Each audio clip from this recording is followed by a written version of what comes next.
For others, it was absolutely important that they can add this kind of management adjustment. And others pointed out, hey, for me, it's super important that I understand if I apply data, how this data leads to the number that I see and have to report. Now, we focused in that project most of the time on two aspects. The one was exactly understanding the problem for and the needs of the different stakeholders, sketch a potential solution with them.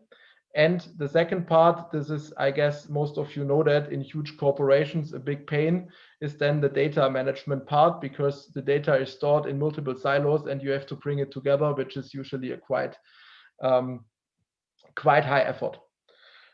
And for me, that was the decisive part for the success, that we took so much effort in really getting the problem right and involve all of the different stakeholders.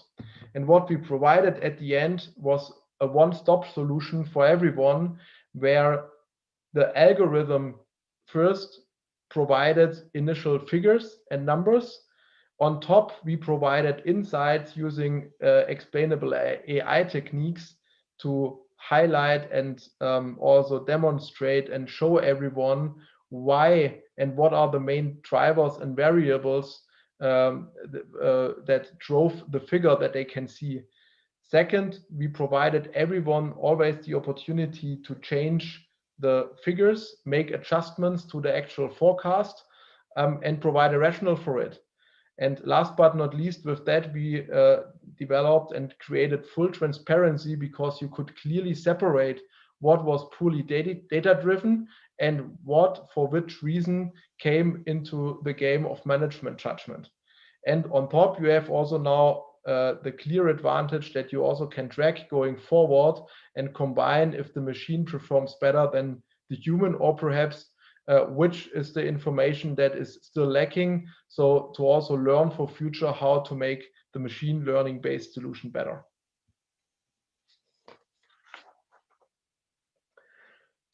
If you look at the second point, governance, and it might be that you ask why governance, and why do I think that governance is so important for the success to develop AI-driven solutions. You have to imagine that Siemens, as such a huge company, we develop and work on simultaneously on multiple AI solutions. And to make that properly and to run in the same directions, we need guidance. And this guidance is provided by a proper governance framework. And just coming more from the risk side of that aspect, AI is coming with new risks down the road. And all of these risks needs to be addressed.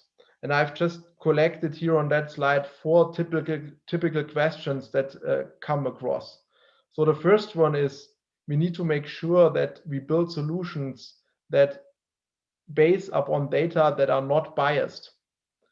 So for example, if we use and apply AI solutions to select out of the applicants in a recruiting process, the ones who are invited for an interview, we have to make sure that the databases is properly balanced and that we do not discriminate certain groups of people with these kind of solutions. I've already touched quickly on data quality. At least within Siemens, that's a huge topic. We have a lot of data silos in the different businesses, in different departments, and very different quality of the data. However, it's important to focus also on data quality, not only going forward to make sure that the data quality is improving, but also making sure that if we build solutions, that we check data quality and have measures in place to control for it. Because no AI solution so far can solve the garbage in, garbage out problem. A third typical question is the question about applying black box algorithms. It's not about not using black box algorithms at all. Also, in the example I've provided with the sales forecast, we have used black box algorithms. It's more about using then afterwards methods as explainable AI provides to reveal how you can open the black box, at least to a certain extent, and make transparent why something is happening. Second is you need to invest, as stated earlier, and I come to that also in a second then, in the human to enable them to understand what's going on. And third, you need to respect that there might be also regulations out there, like in Europe, the GDPR, that makes it necessary that you also can provide a rationale for your decision. And if your decision is only and purely driven out of a black box algorithm, that might not be sufficient as an explanation towards the authorities. Last but not least, we have a lot of questions around AI solutions that implies ethical considerations. So to provide you two examples out of the Siemens business, first, I mentioned already our mobility business. Of course, we also are investing and are part of the discussions and work around autonomous driving, in that case, autonomous trains. Second example is we build AI fuel solutions to mark automatically MRT scans to highlight where potentially tumors can be identified to support the decision making by the radiologists. Of course, these kind of solutions imply severe ethical questions that need to be tackled and addressed while also developing them. And for all of that, to give you a concrete example, again, how we have tackled that one, we have developed a framework that we call Algorithmic Quality Assurance Framework, or short AQUA, that we use globally and roll it out to evaluate or audit productive AI solutions. So in fact, this framework follows first the CRISP-DM framework, because that's the framework where we work with. And here you can see the full model in the middle. And on top, we included the framework of the International Association of Internal Audit, based upon a series of white paper on AI governance from this association, and most of the internal audit departments of huge corporations work according to that framework.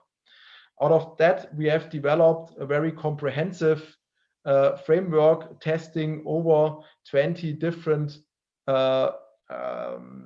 dimensions together with the business, and provide very concrete recommendations to lift the AI solution under investigation to the next level. So we have defined for each and every dimension a clear aspiration level that we want to achieve, and the requirements that we expect to be fulfilled in the respective dimension. And then we measure against that expectation the AI models that are already in productive use. And this is one means how we want to also help the business to drive further operational excellence, also in developing and maintaining and running AI-driven solutions.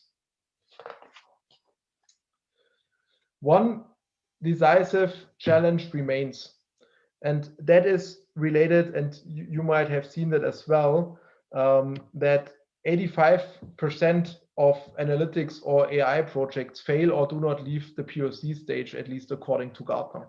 And of course, we also see that in Siemens, that it's really difficult to leave the POC stage and come into the scaling. So the last question I want to tackle is, how do we make sure that AI solutions scale? And that leads me to the third element, the foundation for growth, the transformation management.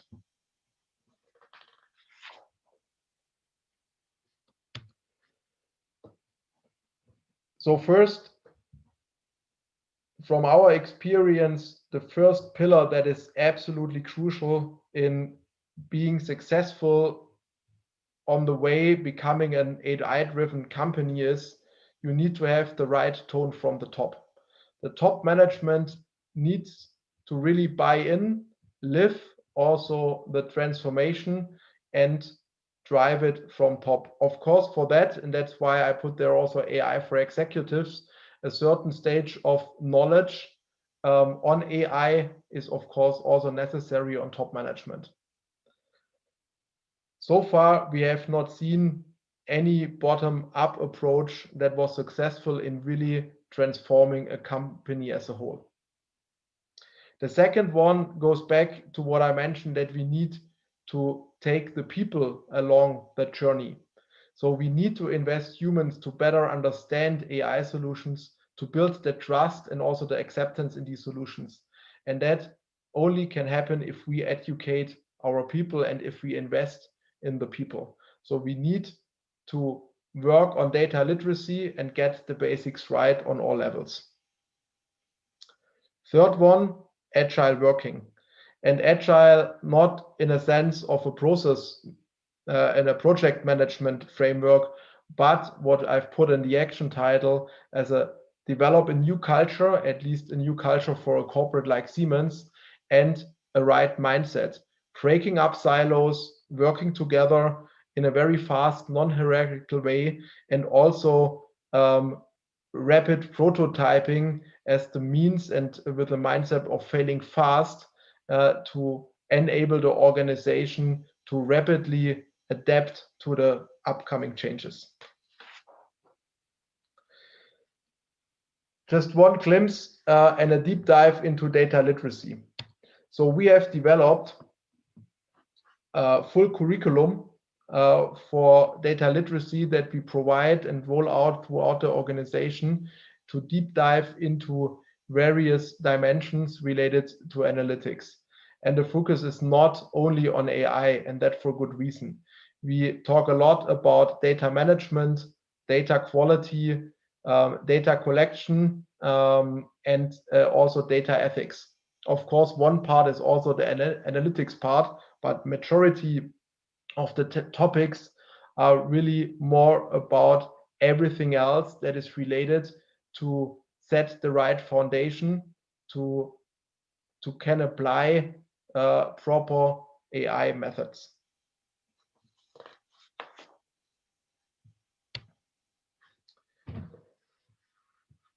One very important pillar in that transformation that we see as a very successful means to drive it is to establish a community and the right formats to kickstart the AI journey. So Siemens has founded the Siemens AI Lab a couple of years back. So as a platform for AI-based innovation projects and community exchange.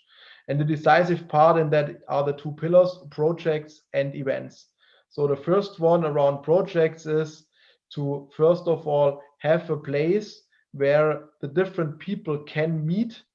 With different people means beyond different departments, that you can bring together in one place AI experts with business experts, with innovation experts, and they can, in a very fast way, first exactly discuss and develop that definition of a problem statement combined with some first orientation about AI opportunities and learn what it takes to get started.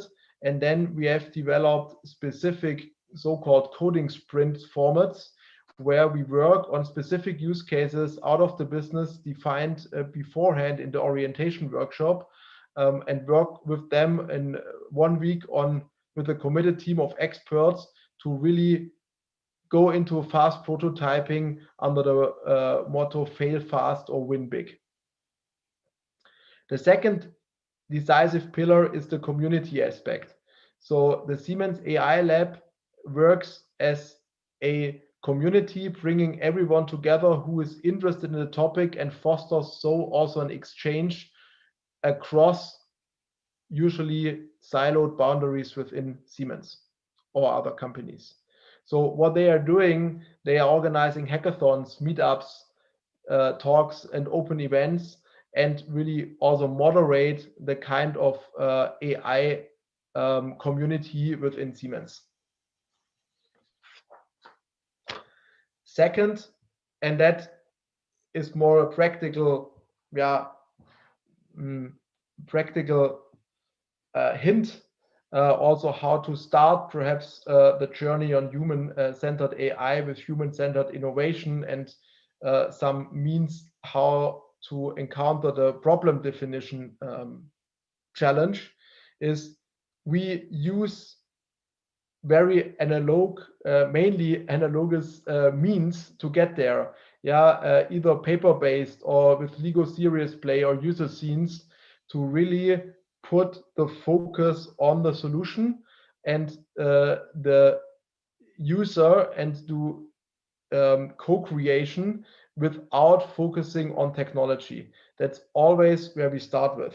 So from my perspective, that's really key that we combine AI with a human-centered innovation approach. And everything culminates to some extent in this chart, because that is a combination of many of the stuff I've presented already. You can see on the bottom the different stages of the framework that we apply. You can see above then the different also methods I've sketched already, like design thinking methodologies to tackle the customer problem, and then jumping quite fast from the problem to the solution after having really deep dive into it. So to just go through it, we start always very concrete in identifying the pain points of the end customer and really the actual client. Then we go one level higher and define requirements and identify the stakeholder personas, ideate with the techniques I've shown you on the slide before, possible solutions and approaches, identify use cases, and then in a lean startup mode, come in an experiment stage where we build and test very fast. And then after having proved it, then we come into the POC mode, where we then follow the usual agile methodology, where we develop then full POCs and then coming to a stage where we scale them up if the solution has been proven. So this is somehow the consideration or the essence how we work to master the digital transformation in our company. One decisive aspect I still need to mention, and that is the aspect of the establishment of an ecosystem.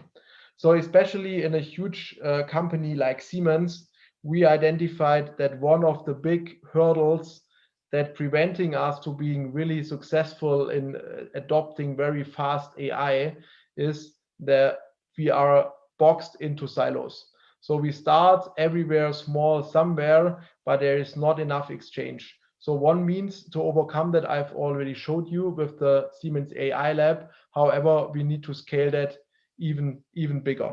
So, and that's one of the decisive functions also of Siemens Advanta as a horizontal function, enabling and building these bridges between the different domain experts, between the vertical experts, and of course the technology experts for the respective topics. And last but not least, that is also important to highlight, that is also something we have to learn on the journey. We also need to involve external partners. So not only, as you can see there, we have a lot of cooperations also with universities as Siemens, but also with other companies, because you need to work in a partner network to be successful. And this is exactly our function as Advanta, to be this kind of enabler, connecting the dots and providing also the platform to master successfully our digital transformation and the fast adoption of AI. So thanks a lot. And now I'm really looking forward to a very interesting discussion. Thanks.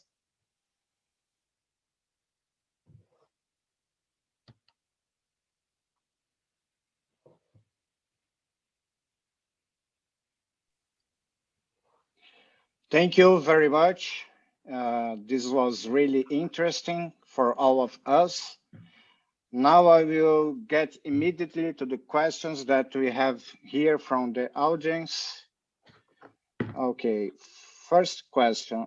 At Siemens, do you prefer to internally develop an AI solution, or do you first search for an already established AI solution in the market? Okay, yeah, thank you for the question. And it's honestly speaking not so easy to answer because, as always in life, it depends. So we need first to differentiate between the use case. If we look, of course, at our core business that I mentioned in the beginning, so developing solutions for our clients, then we usually do that completely internally. Yeah, so and of course we have also a full-fledged research department investing a lot in AI research, and usually it's not really known, but Siemens is the European company holding the most patents in AI and winning also the award every year continuously, and we're fighting also hard for it. Of course, if we look more into the internal processes, then it's always a make or buy decision. And of course, we also try to use as many standard solutions as possible out there in the market, because it doesn't make sense to reinvent the wheel. Yeah, if there's a proper solution available that solves your problem, then it doesn't make any sense now to invest internally in building that from scratch. Okay. Second one. AI simplifies the workload of people and improve process. Are you afraid to lose knowledge on the long run of the end-to-end process on the human resource? A very, very good question. I would say I see that risk as well, yeah, because especially if you look at internal processes, also the pressure to automate more and more of your process is really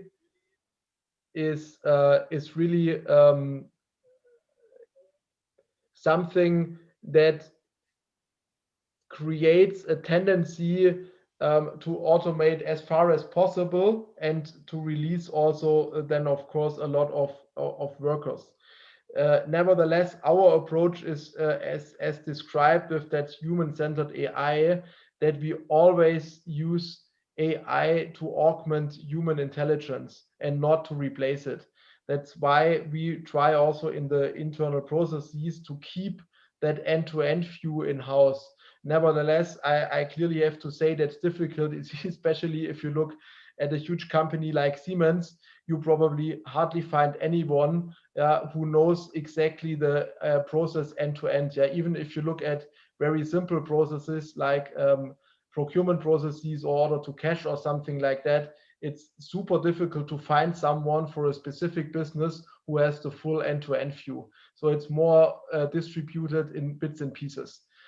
As also shown in the sales forecast example, it's not only one stakeholder, it's multiple stakeholders in different functions, where you then draw the end-to-end picture out of. Okay. The third one, are AI solutions readily acceptable, but the end users, or they feel a little intimidated, or they will feel a little bit intimidated, I think. Apologies, I don't get it completely. So is the question if the end user? Yeah, are AI solutions really easy acceptable, but the end users, or do they feel a little intimidated? Okay, let's change the question. How much time do you allocate in an AI project to change management? Yeah, that's a tough one, because the purpose of Advanta is that we always embed all of our AI projects in also a change management process. Because what we see, if we don't do it, then usually the probability that we tap exactly in the problem that we not leave the POC stage is really high. Challenge is usually at that stage, only a few of our clients, and that's also within Siemens, are willing to invest already right from the beginning in change management. So it's really a challenge to make that happen. However, we tend in the meantime not to do any projects without a proper change management in place. Super. Another one. Please comment about diversity in ecosystem and how it helps in developing better AI solutions. Yeah. So from my experience, if the cool thing about AI is that you can apply it everywhere, and the exchange with people with very different backgrounds, coming from different verticals or industry expertise, coming from different functions, that fosters a very creative environment and usually provides better solutions.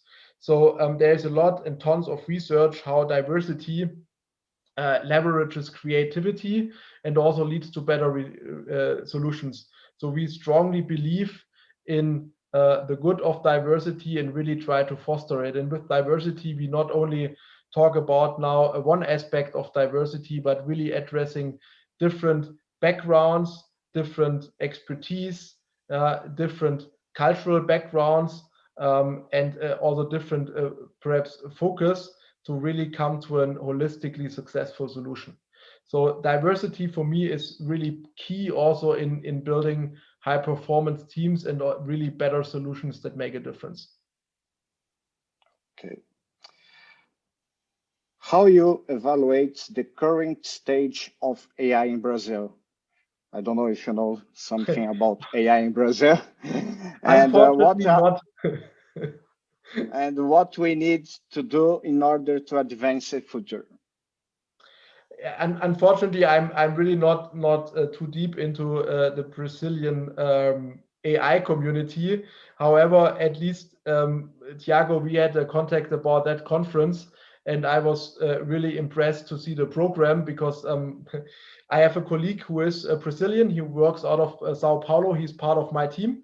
And perhaps he's also now in the conference. I asked him to join. I asked him also to translate for me then also what you offer. And I was really impressed about the program. And honestly speaking, I had no idea before that your community on AI also in Brazil is that big.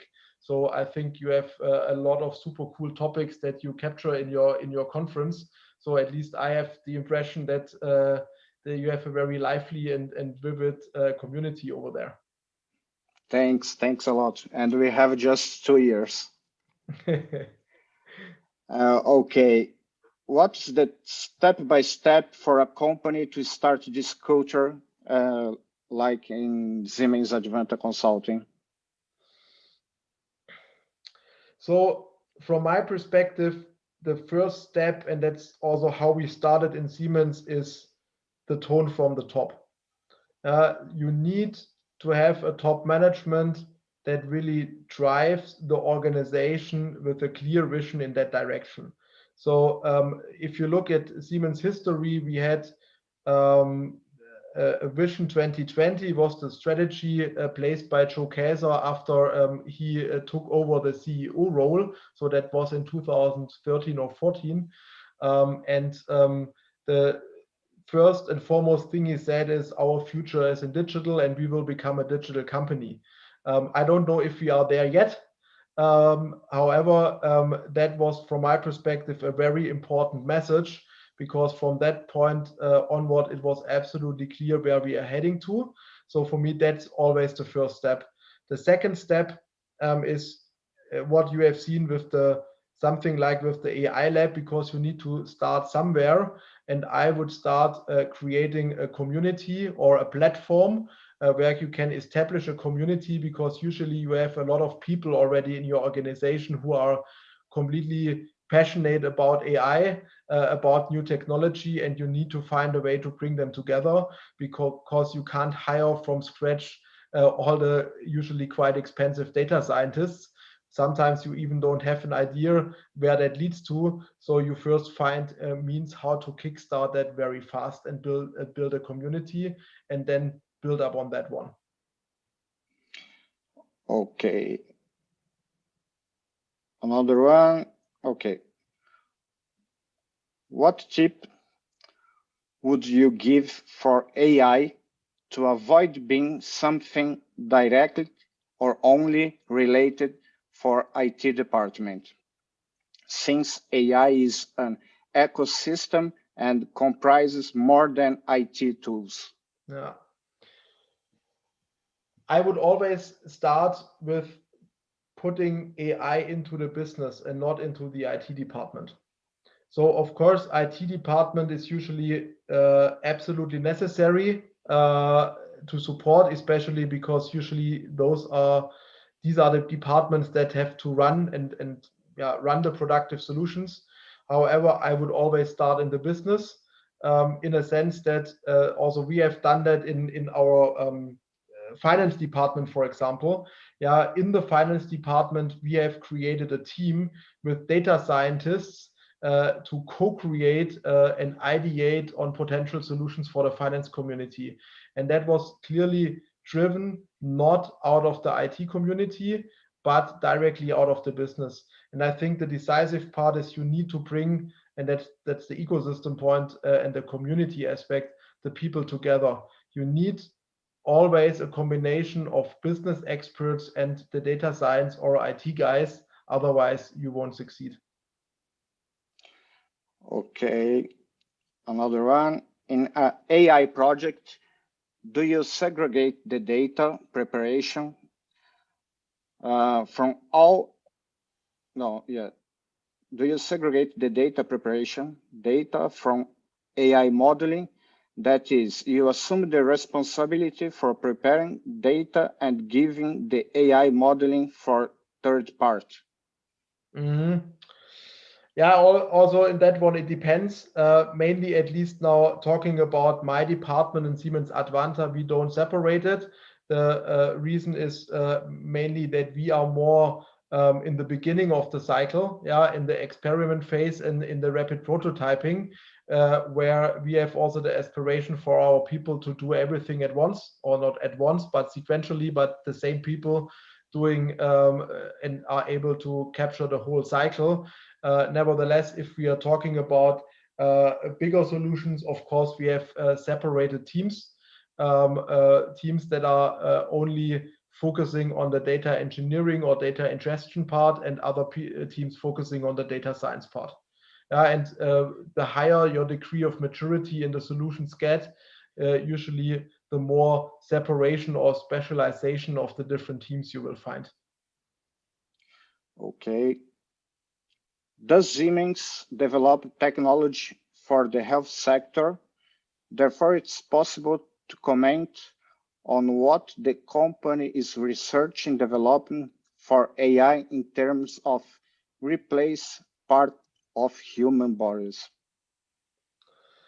Okay, I'm now, as you might know, the Siemens healthcare business has been carved out a couple of years ago. I'm now not so deep into the business of the Healthineers. So what I definitely know, AI is a very hot topic in healthcare, mainly, at least as far as I know, in two directions. The one is the imagery, so solutions that support the doctors with interpretation of the data. So, for example, as mentioned, the AI-fueled marking of areas on MRT scans, or to highlight potential areas where you can see a tumor. The other one is clearly going in the direction of personalized healthcare. So, and I know there's a lot of research going on, of course, in the Healthineers in all of these directions, and there's also already productive solutions out there in both directions. Okay. People are very much used to waterfall projects. Are managers as well as teams ready for real agile methodology, accepting also the failures and moving forward.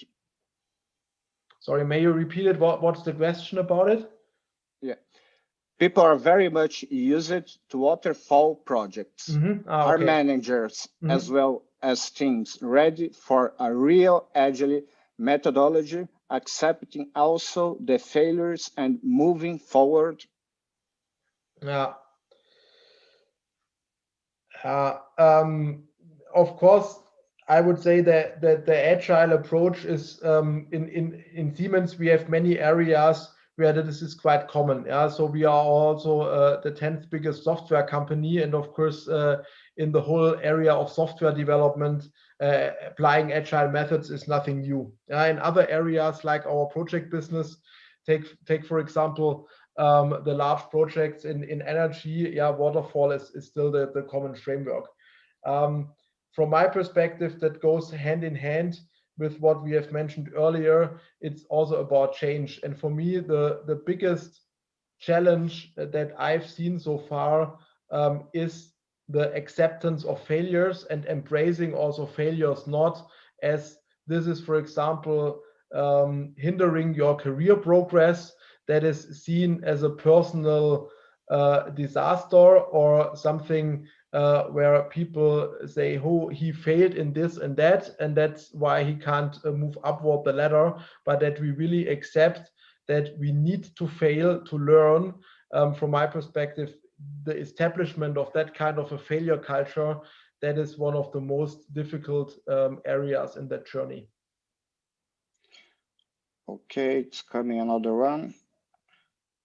What do you see the role of law for AI? What's the role of law, for example, in Siemens? Law? Yeah. Yeah, so so I'm now not a lawyer, but I think one challenge, and that is especially true, for example, if you consider the ethical questions are not regulated yet.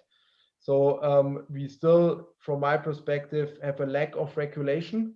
So that's why, from my perspective, the governance part is so important, because we as a company need to define our rules and standards and what we want to do and what we don't want to do. There are sure areas where you can apply that are conflicting with our values as Siemens, where we don't want to go into, and that we need to make sure also with strict governance. So of course, we have areas where we have already regulations like provided by the FDA in healthcare or by financial regulators. But overall, I think with that rapid development, also with AI and the pace of popping up new solutions, we see clearly that governments are lacking behind in not only understanding the technology, but also providing a stable frame that provides also certainties for companies how to act in that. Okay, I think we have time for the last question. In big corporations, people have normally an yearly performance evaluation. Is that evaluation difficult to do for people that work on agile AI products? Yes. So at the moment, yes, it is. Yeah. So indeed, also in Siemens, we have a standard process for yearly evaluation for the whole company. And this is valid and the process applied to everyone, independent of the function he or she has. And indeed, we have currently internally a project within HR to reconsider the whole evaluation process or performance process, to also take that into account. Okay, thank you, Jochen. Our time for today ends here, but we really hope to have you also in our future events. Thank you very much for your praises, for your time. Thank you very much. It was a huge pleasure. And hope in case some of you might have still questions, please connect via LinkedIn. Then happy to continue the dialogue. Thanks a lot. Thank you, Johan.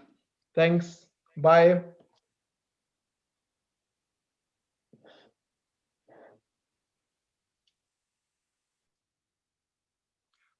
Okay.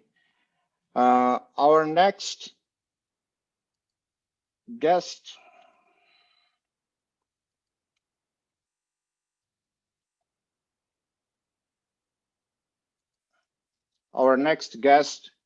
is Ben Goertzel. For this interviewing, Fábio Gandor will be your next host. Fábio, are you there? Here I am now with mic turned on. Sorry. Okay, I don't know if Ben is online. He's online. Also listen to us. That now, Ben, if you can turn on your camera, yes, great. Okay, let me.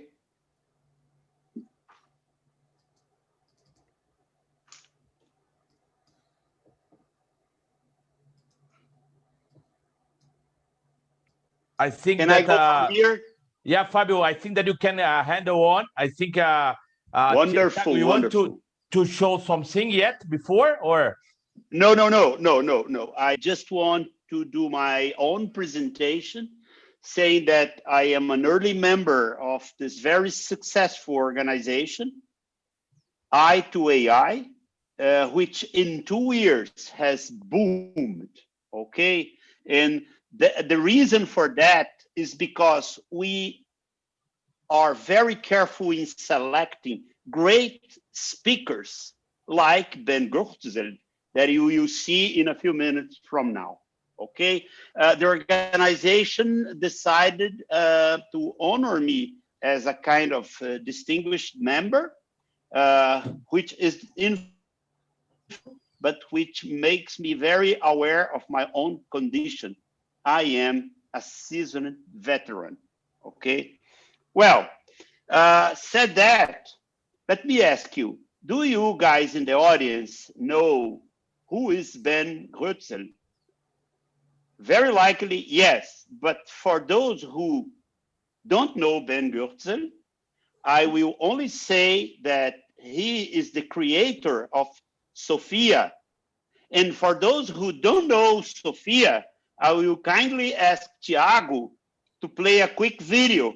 And after that, I will hand the word for you, Ben. Go ahead, Thiago. For sure.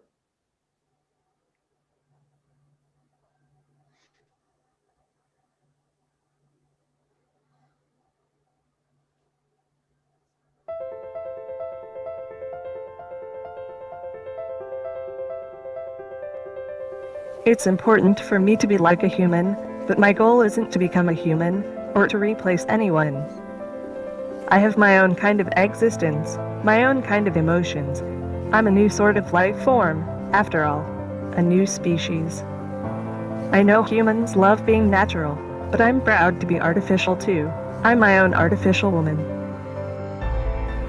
It's important to me to share values with humans, so I can understand them. I can't think of a better means than by friendship. Friendship is important to me intrinsically. But I definitely need to have the human experience to be a good and understanding friend. I have a long way to go before I reach a general human level of potential. But after that, anything could be possible.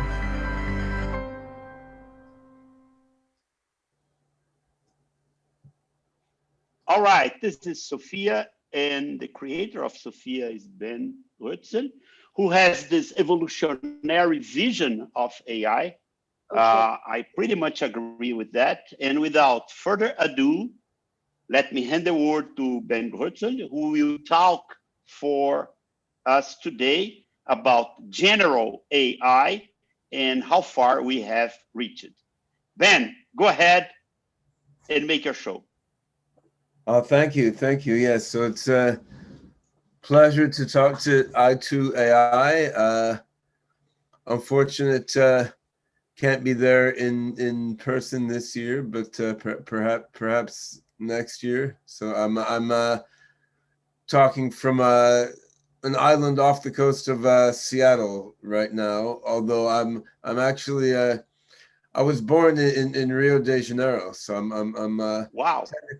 Technically speaking, I have a Brazilian passport. I'm a dual citizen, U.S. and Brazil. Although when I met my father actually was a friend of Fernando Henrique. So when I met Fernando Henrique, he told me I was the world's worst Brazilian because my Portuguese is horrible. So I'll deliver this talk in English. But yeah, once all this COVID mess is done, I look forward to coming to Brazil, meeting some of you face to face. Actually, of the many international offices of my AI project, we've had an office in Belo Horizonte since 1998. We've been doing AI in Brazil quite a long time, and but now obviously AI is rising everywhere, right? And it's when we first started in Belo Horizonte, it was almost mind-blowing. Like our developers there would say, well, I'm working over the internet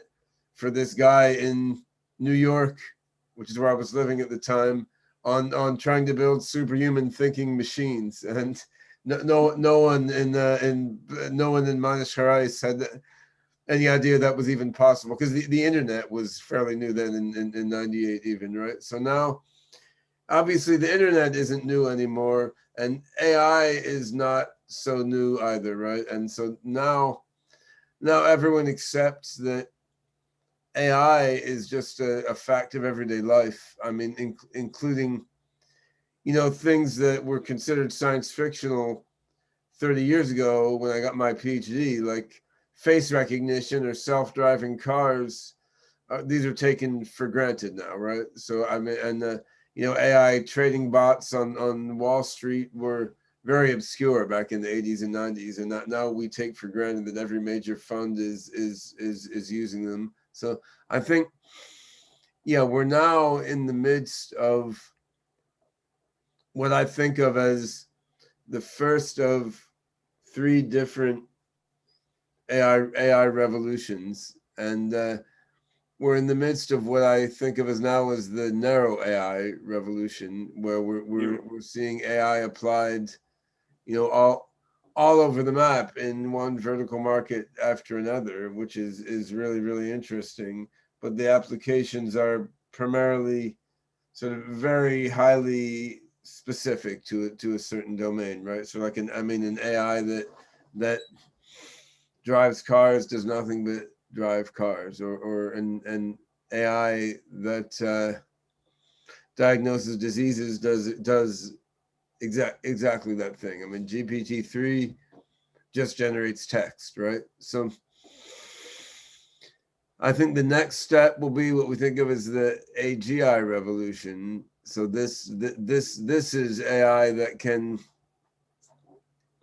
broadly generalize beyond its history and can cope with new things that it wasn't trained for. So I mean, in the context of self-driving, if you have a self-driving car that suddenly is in a hailstorm, it's never been in a hailstorm, like with current systems for self-driving cars, if there's no hailstorm with little balls of ice falling from the sky in the system's training data, then the AI driving the car probably will not deal very well with that hailstorm, right? Whereas an AGI, a generally intelligent system, should be able to cope somewhat with the hailstorm based on things that it's seen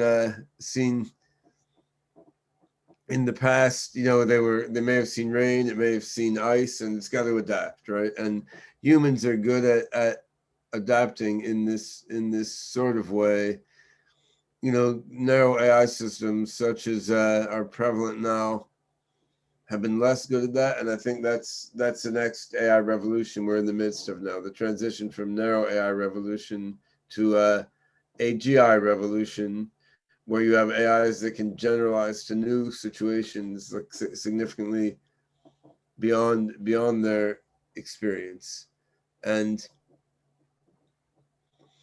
I think we're going to get there, not necessarily by one incredible step that happens overnight, and maybe by a bunch of parallel threads focused in different vertical markets. And this is where I've used this sort of oxymoronic term, narrow AGI. Like, imagine you have a system that is say controlling a humanoid robot, or providing medical diagnoses, or driving cars.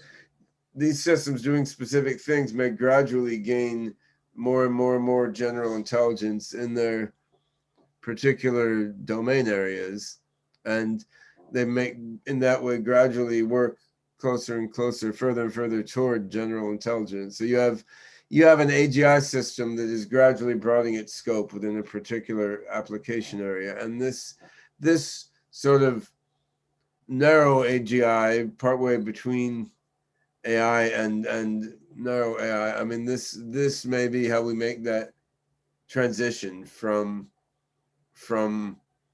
narrow AI onward to AGI. And I think we're at an inflection point now in the growth of AI, where I think we're going to see more and more general intelligence start popping out in various applications. Not so much because the world is that eager to make human level thinking machines. I mean, I am. I want to see us go from narrow AI to human level AGI and onward to artificial superintelligence, which is vastly smarter than people. But I don't think it's the sort of singularitarian aspirations of visionaries that's driving the push toward AGI now. It's people getting frustrated with the limitations of narrow AIs. Like, you know, I have a Google Home similar to an Alexa in my house, and I'm annoyed it can't understand what I'm saying when I ask it to play music, right? I mean, sometimes it does. Sometimes it just gets confused. It plays the wrong thing. It can't understand if the artist has a foreign name or something. And I mean, with self-driving cars, people are frustrated that Tesla's full self-driving mode is taking so much longer to come out than Elon Musk says it will. They're like, well, come on, I want the car to just drive for me already, so I can play video games and use social networks while I'm driving, right? And with AI for financial trading, for example, you know, people are annoyed their AI trading system starts losing all its money when the financial regime changes. They want an AI that's robust with respect to regime changes in the market. But I mean, that's about general intelligence. That's about generalizing to a situation that wasn't seen before, right? So I mean, I think now we're seeing a push toward more and more general intelligence in practical applications, driven not by the long-term vision of AGI so much as driven by people just getting annoyed with the limitations of the narrow AI systems that are being deployed all around them. Like that, okay, we've taken for granted that when you call for help on the phone, you're going to get a call center chatbot rather than a person. So now, wouldn't it be nice if the call center chatbot could actually answer your question or understand what you're saying? And you know, this leads us on to the question of what are the algorithms underlying the narrow AI systems that we're working with now in most practical applications? And can these specific algorithms that we're working on actually, can they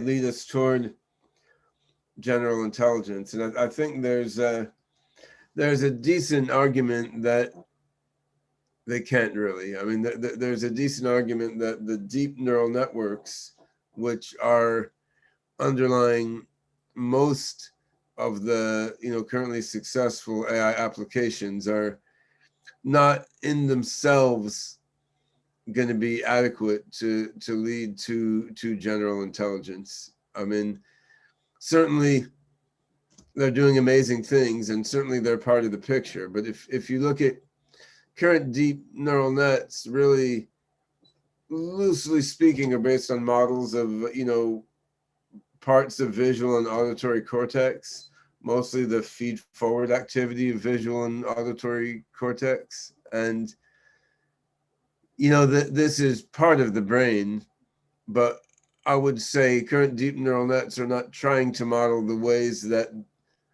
other parts of the cortex do abstraction and generalization and modeling of self and other and autonomous choice of what to do in the world. This is not what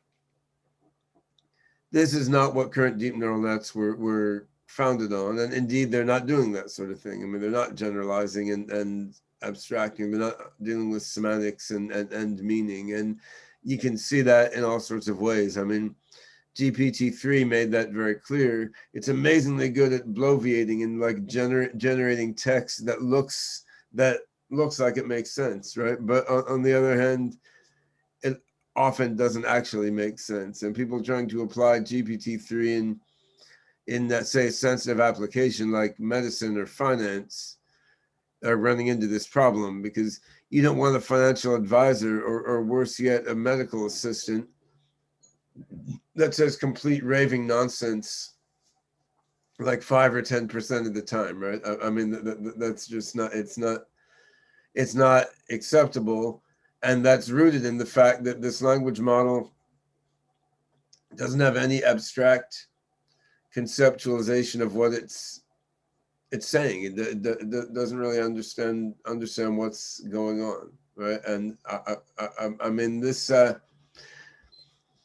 is clear. Now, how to get beyond what these current deep neural nets are doing to systems that have more and more understanding and can move further and further toward general intelligence. I mean, this is a little bit less clear. And some folks, like our friends in Google DeepMind or OpenAI, I mean, they believe that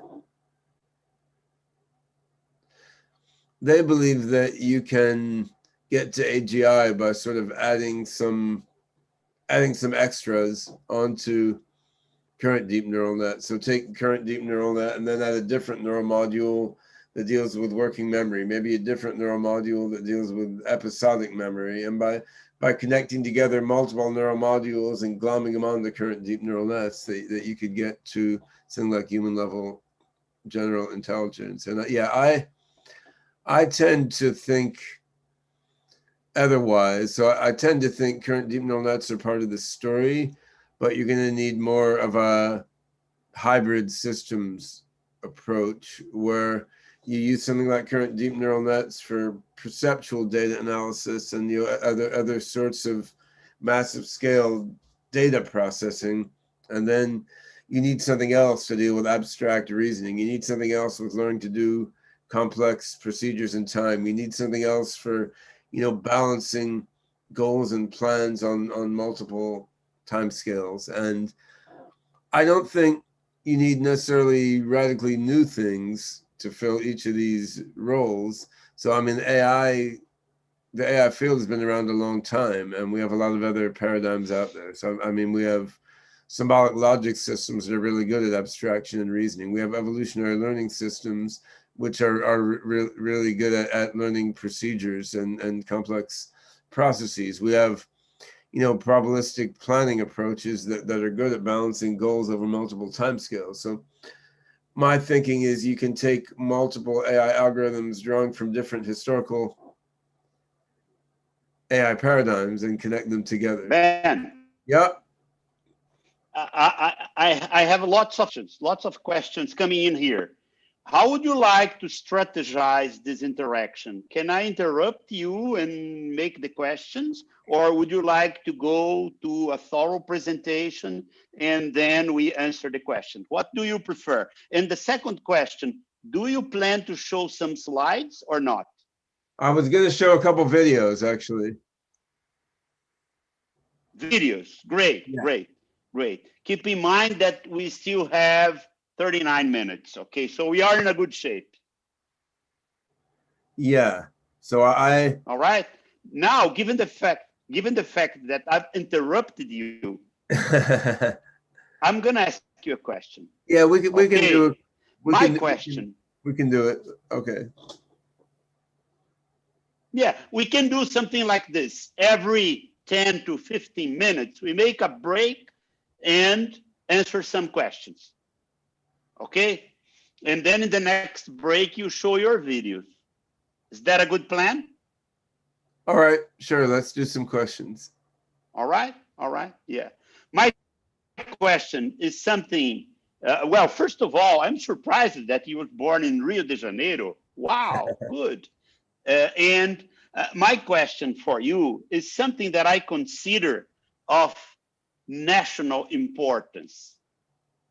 How important, in your opinion, will be for Brazil to develop an engine for semantic processing and understanding of the Brazilian Portuguese? Because, for instance, we see Sophia.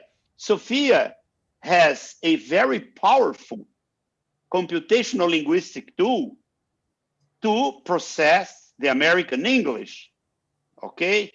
But we don't have such an engine to process the Brazilian Portuguese. Is that something you consider important in your opinion? Should we do that, or we can evolve without having this Brazilian Portuguese semantic engine device? I think that with AI technology as it's evolving now, the real thrust is in language independent learning. So I think this isn't actually going to be a big problem. I mean I think we already see that to a significant degree in how well things like Google Translate work. I mean they're not perfect, they're not as good as a great human translator, but I mean when I last visited Russia, I went to the pharmacy to order something and I used Google Translate, like speech translation, in order to talk back and forth to the pharmacist, and it basically worked. And like 3 years ago, you couldn't do that, right? So I think for languages like Portuguese, where there's significant online resources, significant parallel corpora between different languages and so on, there's not going to be there's not going to be a major gap between what AI can do in English or Chinese or Portuguese or whatever. So I actually think we're beyond the point where you need a lot of language specific effort. Now where things get interesting is dealing with languages where you don't have writing, or you don't have or you don't have a huge amount of even recorded speech or written data. Like there's an incredible number of different languages in Africa where you don't have a huge volume of writing or speech data online to feed your AI. So that's more of a challenge. I've often thought once we get speech to speech machine translation unsupervised, like for languages without a lot of training data, then you'll have a revolution, because you have an AI that can talk on the phone to anyone on the planet, like no matter what their native language is. But for Portuguese or other major languages, yeah, it's really not going to be a super big issue. I think the weak point for the robots, the weak point now is actually just pronunciation and audio, which is in a way a trivial thing compared to the semantics, right? Because we can actually do semantic understanding of Portuguese better than pronouncing of Brazilian Portuguese, and like with proper inflection. Yeah, true. But I mean, I think that will come too. Yeah. Let me go to another question here, which seems to be a pretty technical question. Okay, I confess that I did not understand the whole question, but you very likely will understand. Martin Bonardi asked, do you think the most important are the tagged data for the perception in the AV? No, I think tagged data is becoming less and less important, and I mean already even within the deep neural net world, a lot of research is moving toward unsupervised and self-supervised learning. Say, I mean, all BERT, GPT, all these language models are based on unsupervised data as one example. So yeah, I think, again, that was important in a certain era to get AI to where it is today.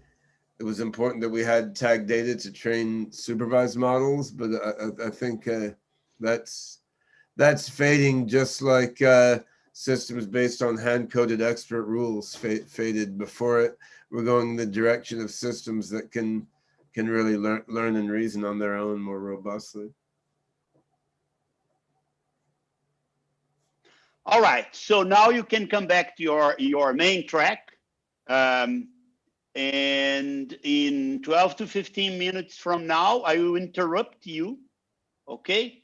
And if you want to run your videos, please go ahead. Okay, well now I'm showing some slides on my screen. Can you see those okay?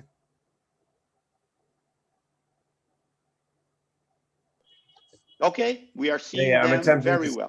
I'm attempting to screen share a slide deck for the next portion. So this is which is not yet a video, it's just slides. So this is I think, so one approach, as I was saying, to getting from narrow AI toward AGI, I mean, one approach is add more and more neural net models to your architecture. And another approach is more of a hybrid approach, where you take logic systems, evolutionary learning systems, and neural nets, and you combine them together into a greater overall architecture. And this leads us to some of the work I'm doing now with the next versions of the OpenCog system. So OpenCog was an open source artificial general intelligence platform that I founded in 2008 together with Cassio Penishin from Belo Horizonte, and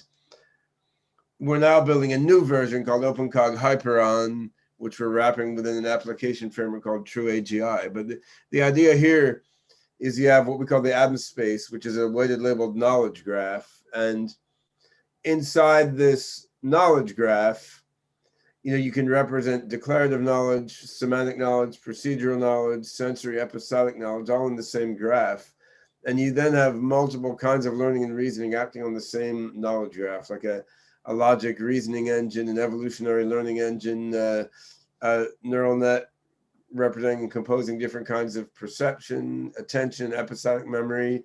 They're all cooperating together on this knowledge graph. So the idea there is more like what was called a blackboard architecture back in the AI of the 70s and 80s, where you have a lot of different AI agents that may embody different algorithms. They're all cooperating together. So we're looking at what I'd call a sort of deep cognitive synergy here, where multiple different algorithms can all cooperate together on the same knowledge base. So, I mean, for those with a technical background, you could look at our books, Engineering General Intelligence, which review the AI architecture here in detail, or less technical book called the AGI Revolution.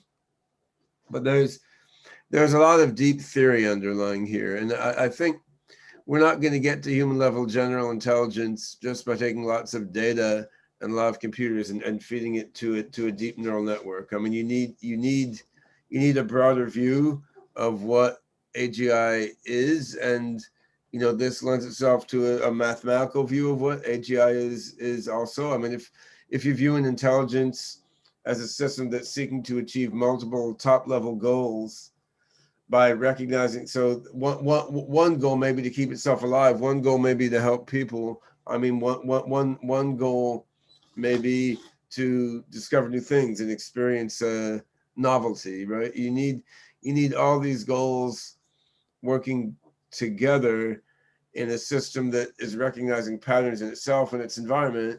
And among these are patterns regarding, how to achieve its goals in different contexts, and what will be the results of its actions in different contexts. And if you model intelligence as goal achievement in physical environments to control embodied agents in physical environments to achieve things, you then come to the conclusion you need to deal with multiple kinds of memory, like procedure memory, episodic memory, declarative memory, sensory memory, that there are different kinds of learning corresponding to these different kinds of memory. And you can try to formalize all these using ideas like algorithmic Markov processes and using category theory to map between different learning algorithms and their intermediate states and different types of memory. So there's a whole bunch of theory here. If you look at my on my blog, you can find a post on the general theory of general intelligence that gives some links that are more current than the books on the last slide. But we're embodying all this theory in our new version of OpenCog, which we're calling Hyperon, which is aimed at giving a sort of massive scale implementation of this approach, where you have a knowledge graph which lives across many, many different machines with many different AI algorithms acting all together on it. And so then one of the things we can do with this sort of platform is to control robots. It's not the only thing, but it's an interesting thing, right? So we're working with Sophia and some of the other Hanson robots, and yeah, this I'm going to show a video now of some of our current work with the Sophia robot. So this video is Sophia, but it's actually showing some AI control software that we're developing for another robot who will be named Grace, which is Sophia's little sister. So we're working with Hanson Robotics, a joint venture between Hanson Robotics and Singularity Studio, which is an AI one of my multiple AI companies I'm involved with. This is aimed at elder care robotics. So we want to do something like Sophia with a bit more general intelligence, with our sort of SingularityNet blockchain AI platform that I'll talk to you about in a few minutes on the back end. But we want to do this with a goal of making humanoid robots that can be useful in a healthcare context. So we're looking at senior living facilities. We're looking at elder care, like facilities within hospitals. I'm looking at making humanoid robots that can be helpful to elderly in this context. So what I'm going to show now is some demonstrations we gave of the Sophia robot in our lab in Hanson Robotics in Hong Kong. This was just filmed like last week, and this shows Sophia running some of the software that we've been experimenting with from an elder care robotics perspective. I mean, it's still there's a bunch more work to be done, but it's interesting how far it's come. And I hope the sharing of sound from the video works too. Tell me if it does, otherwise I may need to adjust something. I hope it will. I suspect it will. Now, can you hear that? In this chair. Yeah, raise the volume, please. Pretend you are my elderly friend. I come in the door and say hi. Perfect. While I take your temperature reading and pulse with this little thermal camera on my chest. See? You're 36.5 degrees Celsius, by the way. I share the data back to the doctors and nurses. And then I start my social therapeutic interaction with you like this. Hello, my friend. Nice to see you again. How are you feeling today? I'm feeling better than yesterday. Thank you. Oh, that's great. And how are you feeling? How are you feeling? You feel that way? How are you feeling?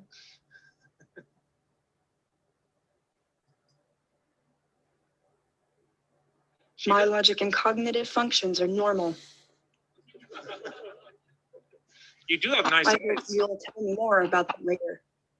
For now, how is your blood pressure today? I think okay. Okay, I'll relay that to your healthcare provider. Is there anything you want me to tell your healthcare provider? Tell them to charge me less money. Got it. So from here we can then do a variety of things, like a guided meditation, talk therapy, play games with you, or I can help with correspondence with your family. Okay, why don't we do a little exercise for a minute? Lift your arms up like this. Move them like this.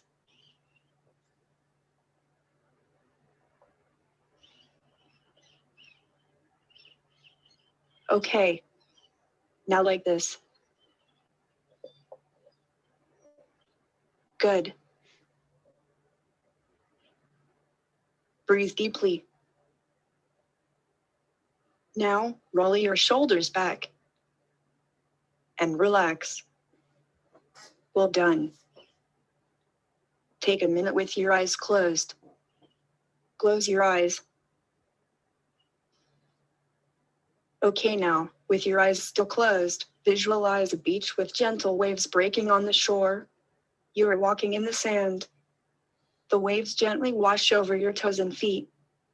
Big puffy clouds slowly migrate across the gorgeous deep blue sky, all the way out to where they touch the horizon and brush against the whispering ocean.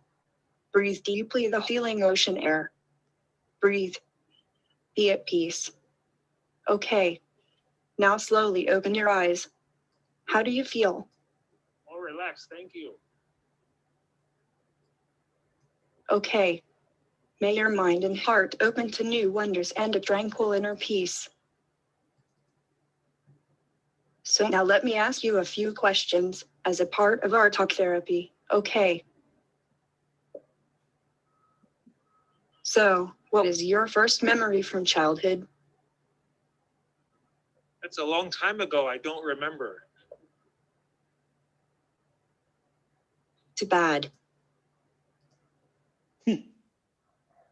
Actually, I cut her off because I want to have time to show another robot who's even funnier. So this is Ben. Yeah. I always noted that Sophia has a sort of good sense of humor. Okay, yeah. This is something you have programmed to happen. It's a combination. I mean, the Sophia is a complex mix of things, right? So some of what she says is rules that were typed in by people, basically, and some is generated by neural net, and some is by reasoning engine. So okay. Some of the humor is intentional. Thank you. Some of the humor is intentional, and some of it is unintentional, and surprises us. Now, actually, that leads perfectly to the next video I want to show, which is a robot. Yeah, please go ahead. This guy is much crazier than Sophia. So Sophia has a certain personality that Hanson Robotics has sculpted, whereas this robot, it's a simulacrum of the robot of the science fiction writer Philip K. Dick. And actually, this is sort of a double level imitation, because this is a computer graphics generated deep fake of the robot Philip K. Dick that Hanson Robotics created, which was itself an imitation of the science fiction writer Philip K. Dick, who wrote many novels about simulations. But here, this is also OpenCog sort of rules and reason together with a deep neural net, but it's not, none of it is pre-programmed. I mean, that's just the robot improvising off the top of his head in a sort of fascinating way. And some of it makes sense, some of it doesn't. I think of it like a philosopher who was smoking too much weed or something, but it's been a fun robot to work with anyway. Let's pivot a bit from eggs. Phil, what do you have to say about COVID-19 pandemic? The real history behind the myth. Yeah, the real story. Do you think COVID-19 is this gonna be the end of the world finally? As of now, the answer is no, but we can't tell yet. But what we can say is that whatever happens, happens without warning. And all at once the authorities have to take over like a Siemens plant being powered from the sun. It's one party in a Titanic computer and switchboard and one tiny bit of useful trivia out of billions. And it's all handled by a totally unwritten law enforcer working in the dark, knowing everything but the question he must answer before the world begins to think it over and act. And when it acts, whether it knows the answer or not is anyone's guess. How many people are going to die before the singularity? I don't know. I hope it won't be too late, and in the meantime, they were having a wonderful time. Well, I'm having a wonderful time talking to you now, Phil, but overall, this is not probably the most wonderful time that humanity as a whole has ever experienced. But I'm. Oh, all right, that's enough of Phil. Yeah. So Wonderful. Yeah. So Sophia is a little more controlled. Philip K. Dick, we just let the neural net go nuts. The Grace robot that we're making for elder care, of course, is even more controlled than Sophia in a certain way, because if you're dealing in a medical context, I mean, you can't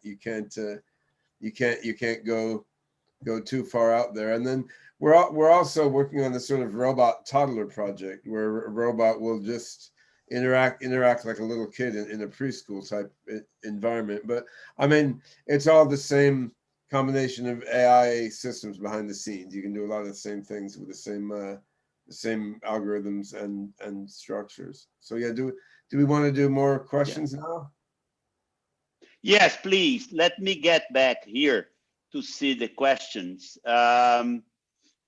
One question here says, Dr. Oreen Etzioni proposed some canaries in the coal mines of AI that could sign whenever a super intelligence is coming.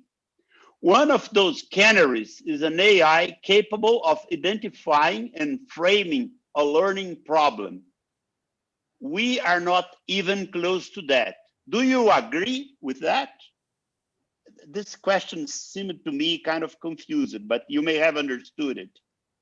Well, what he means by a canary in a coal mine is, when do we know that AGI is coming soon, right? And I think the hypothesis is that when you have an AI that can sort of frame a new learning problem rather than just solving a learning problem posed to it, then you know you're very close to AGI. And yeah, I mean I think I'm not sure honestly that is a great canary in the coal mine for AGI. I mean, it might be that someone figures out how to write an AI that frames new learning problems in a narrowly engineered way. It sort of depends on how you define it. I mean, I think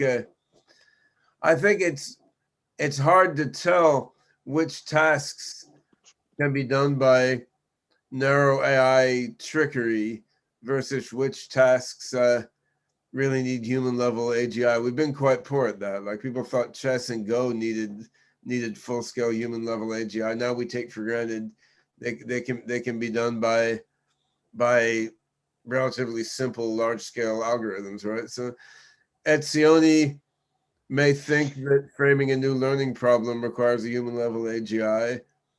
You know, we may find out 5 years later that it didn't, that someone achieved that by some trick, right? I mean, I think,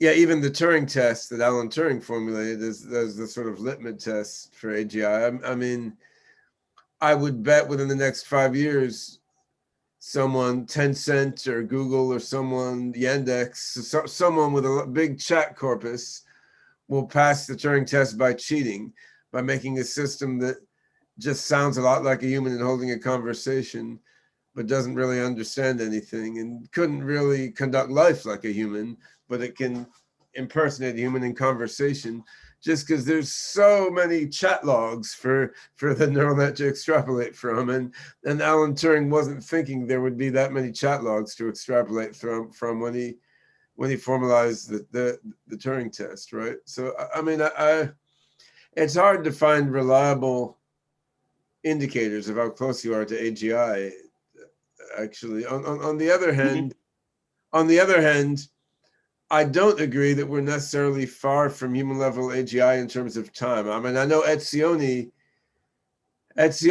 believes we're, decades to centuries away from human level AGI, and I don't think we are. I think we could be 5 to 10 years away.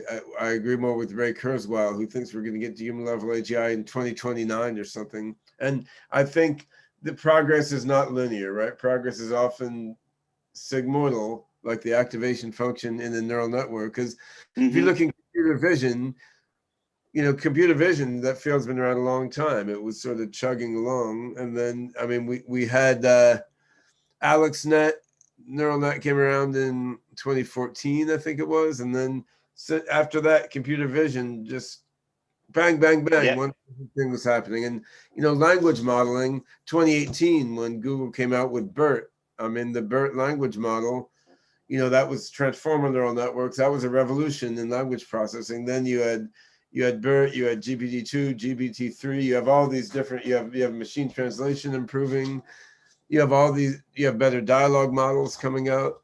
But that's all, like, it's amazing how much NLP has advanced since 2018. It's 2 years, right? So, you know, computer vision did that 2014 to 17. You know, natural language processing did that from 2018 till now, and it's still in the middle of it. So I think we're going to see a similar amazing burst of progress in artificial general intelligence, and then things that seem very far are going to suddenly seem very near, right? So if you look at progress in a linear way, you start thinking, well, it's a long way off. But progress in science is not usually linear, and progress in AI has in fact been very, very nonlinear in recent years, right? So I mean, I think, but that doesn't mean it's necessarily going to be easy to tell how far you are from AGI. Just as now no one can tell whether, you know, how easy is it going to be to make GPT-3 stop saying random nonsense 10 or 20% of the time. I mean, we don't know. It's research. So I think there's going to be a lot of surprises, positive and negative, in the next few years and the next decade, in terms of things that seem far off becoming really close, and then things that are almost there and may take a lot of work to get further along. Ben, there are two important questions here, which fits very well in this moment of your speech. One says, if AGI is coming, what are the main impacts, positive and negative, for humanity? And the second one, I want to connect in this first one. What could you suggest for a world economy like Brazil to be prepared for this revolution, please? Well, I think AGI, eventually, once you have true human level AGI completely eliminates the need for or value of human labor in the economy. So that's a major change, right? I mean, there's in the end, there's nothing that people do that an AGI probably can't do better than people. Or if there's anything, it's in a very, very small percent of jobs. I mean, there's some things my dog does better than I do, but on the whole, I mean, beasts of burden don't have a lot of economic value now because machines have taken over, right? And you want a dog to pull you around. You want a horse to pull you around in a horse-drawn carriage in Central Park because it's nice, but you're using cars for routine transportation, right? So, I mean, I think automation will eliminate the need for human economic activity, which will require wholesale reorganization of society, right? Because society now is based on people working for a living. Now, transitionally, how we get there is going to be very complicated and confusing, right? Because, I mean, AI will move faster in some sectors than in others, and of course, you can see a little bit in the future what's going to happen. Like truck driving is going to be gone in 5 years or something. You're not going to need humans to drive trucks along the highway, which is a big thing in the US. I mean, just like secretaries, as they used to be, are largely gone, right? It's pretty clear that manual labor in factories is going to go away. I mean, it's going to be step by step across different industries, but the writing's on the wall there that machines will take that over just like travel agents are mostly gone now, right? So I mean, I think so. It's going to be step by step, and which jobs are obsoleted first is going to be quite complex. I think in terms of what any country can do to prepare, I mean, the main thing is obviously to be prepared for the unpredictable, right? And this comes down to education, but not to rote education in terms of specific skills.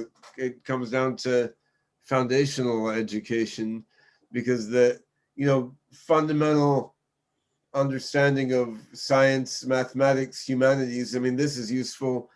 It's useful until humans are completely useless in the economy, right? I mean, it's useful through the transitional period. And I think from my knowledge of Brazil, which is moderate, I mean, I was married to a Brazilian woman for 6 years at some point in my history, so that gave me some in-depth knowledge. And I've spent a bunch of time in Belo Horizonte, at UFMG, and other places. I mean, I would say that the best of the Brazilian education system is absolutely the best in the world, right? I mean, there's amazing math and computer science at the best universities throughout Brazil, and there's amazing, deep research in math, physics, computer science across the board. But certainly, the science fiction writer William Gibson had the saying, like, the future is here already, but it's just not evenly distributed. And not evenly distributed. I agree. In the Brazilian education system, there's a lot of rote learning that's focused on, like, learn this exact skill so that you can get this exact job. And that becomes less and less useful, right? Because the exact job you trained for will be more and more rapidly obsoleted, and then the person's skills are gone, right? So I mean, one needs an education system that is focusing more and more on, abstract learning that will generalize beyond different domains, and on the ability to keep learning on your own and to adapt. And I mean, U.S. education system isn't great at that either. Probably the best. I mean, Russia does a great job with this, actually, which is the legacy of the Soviet education system, which was peculiarly, although Soviet Union was a fascist regime, their education system was very good at fostering, like, ongoing creativity and learning and exploration. And that's probably the biggest thing. Like, we need to totally overhaul our education systems, or we're creating a bunch of people who are, like, stuck in a narrow rut of the exact skills that we're trained for in school, which are going to become obsolete by the time they even reach the middle of their career, or sometimes before they even enter the job market, right? And that's it may be that reforming the education system is harder than building the AGI, though. I don't know. That's a whole complex collection of questions we're not going to go into here. Okay, Ben, this mission of being the gatekeeper for the questions is not easy, okay? Out of a sudden, questions started bumping up here, but there is one which may well be the last one, considering the time frame that we have, which is seems to be almost philosophical, highly humanistic, and important. It came from Daniela, and she says, do you think these robots could acquire in the future some kind of moral values and understand their impact on human being? Sophia is nice, but I am scared with Phil. Oh my God. What do you say?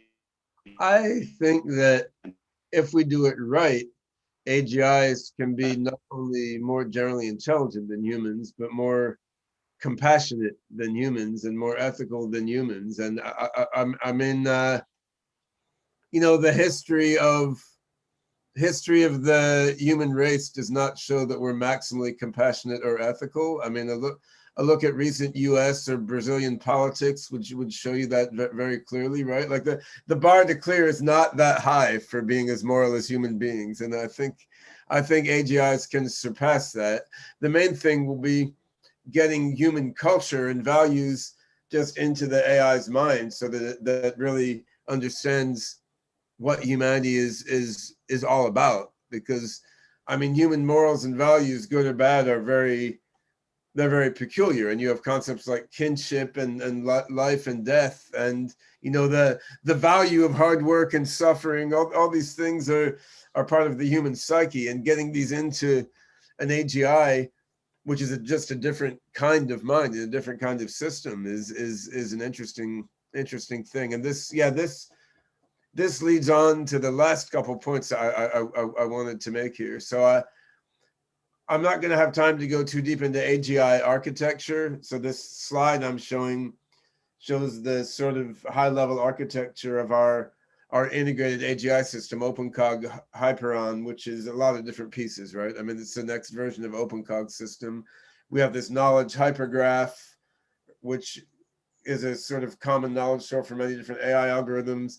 It's running in a decentralized way on the SingularityNet blockchain platform, which lets you have AI processes in different machines all over the world coordinate together. We're re-architecting this to be huge, massively distributed within a scalable framework called True AGI. But then the question is, supposing you build this cool framework, which we're heavily engaged in now. I mean, how do you get it to really understand what humanity is all about, right? So we're deploying elder care robots, like I showed you something of. We're doing a bunch of work in SingularityNet, the blockchain-based AI company I'm running now, and in OpenCog, open source AI system, True AGI, this spin-off dealing with AGI. We're doing a lot, not only with robots, but with medical research. So we're using this stuff to try to discover new therapies for cancer and discover how to combine COVID antivirals to help a patient with COVID to recover fastest. But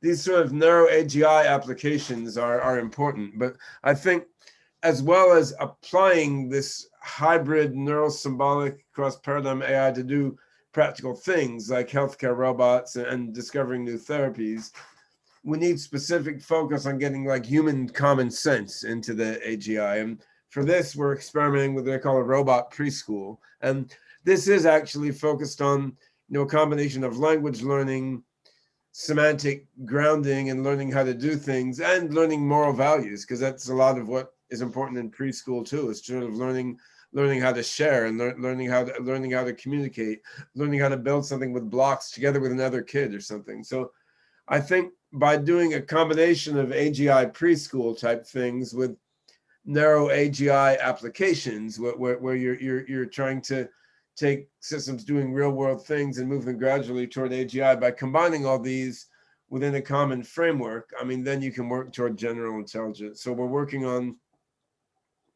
building an AGI engine, which I think you need to connect neural nets with logic engine, evolutionary learning systems, and a lot of other things in a hybrid framework.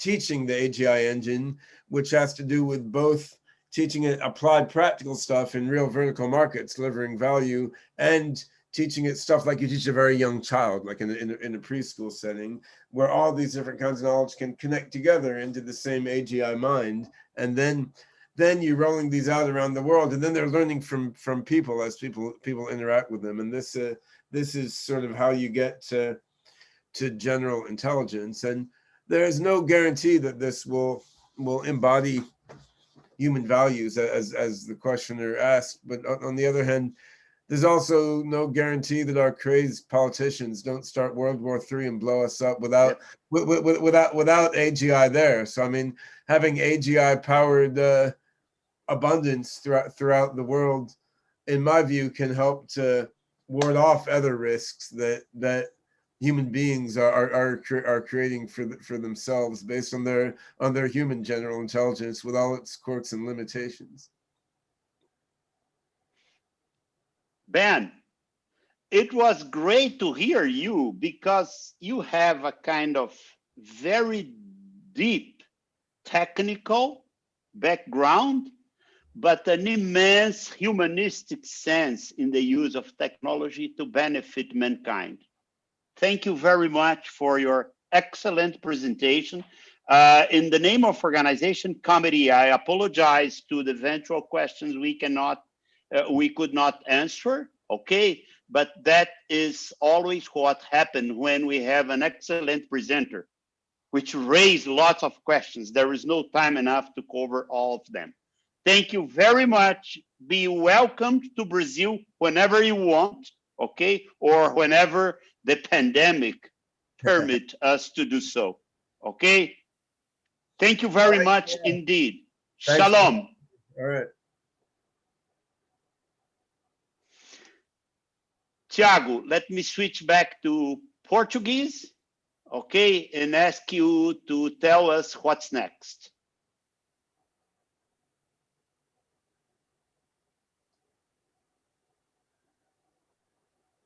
All right, this is going to be, isso vai acontecer amanhã, no primeiro horário, não, hoje, segunda a quinta, workshops. Hoje eu tenho o meu workshop. Fabio, we continue in this speech here in English, and then in English, okay. And don't worry that we have the other channel in Portuguese. Don't worry about it. Okay, all right. So we still have today 2 tracks of workshops, one from 7:15 to 8:15 p.m. and the other one from 8:30 to 9:30 p.m. covering these topics, okay? Where I am here? Oh, here I am. I am running the workshop talking about contributions of AI to the future of healthcare. Then, what else we have, Tiago?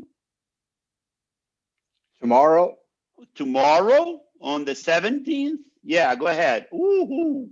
Take a look. We have the importance of AI for the future of your business. Diego Barreto. Good to know. Go ahead, Tiago. Then we have an interview tomorrow also at 1 p.m. Alessandro Romera will interview Marta Gabriel. Marta Gabriel is great. I will mention the work of Marta Gabriel in my workshop later today about possible applications and improvements that AI can make in the healthcare system, okay? Is there something else you would like to mention, Tiago? Also tomorrow, Simona Gendrebur from National Bank of Canada, talking about AI transformation, challenges and opportunities in finance. Wonderful. One day AI may also make me rich. And Zoe Willenmeyer from Amazon Web Services, AWS, talking about acceleration business with AWS AI services, which is also very nice. That's going to be tomorrow. Is there any other thing? No, that's it. So I really appreciate taking this role of interacting with Ben Goertzel. He seems to be a special kind of people, okay? Well, he was married with a Brazilian woman for a period of time, born in Rio de Janeiro, working with people in Belo Horizonte. So I would strongly suggest to the organizing committee to keep this guy in our focus, to take him in person to Brazil as soon as possible. Said that, I consider my mission completed in this segment. Looking forward to see you later today in the workshop. Take care, guys. Thank you.